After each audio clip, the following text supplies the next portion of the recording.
రాజాపూర్ మందిరం వద్ద ఉన్నటువంటి దివ్యక్షేత్రం పార్వతీ అమ్మవారు కఠోరమైనటువంటి తపస్సుని ఆచరించి గౌరాంగ మహాప్రభు యొక్క దర్శన భాగ్యాన్ని పొందినటువంటి క్షేత్రము.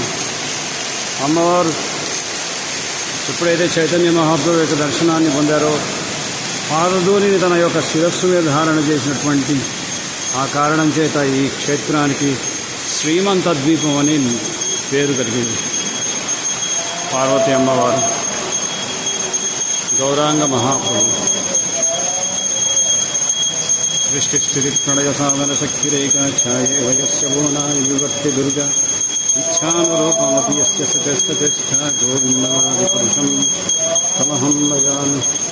హే మా పార్వతీదేవి, హే అంబే, హే జగదంబే, హే వైష్ణవి, హే మహామాయ, जय श्री महाप्रभु. आजानुलंबितभुजौ कनकावदातौ संकीर्तनैकपितरौ कमलायताक्षौ विश्वम्भरो द्विजवरो युगधर्मपालो वन्दे जगत्प्रियकरो करुणावतारो वन्दे जगत्प्रियकरो करुणावतारो वन्दे जगत्प्रियकरो करुणावतारो. महापार्वती श्रीमंत द्वीपक्षेत्राనికి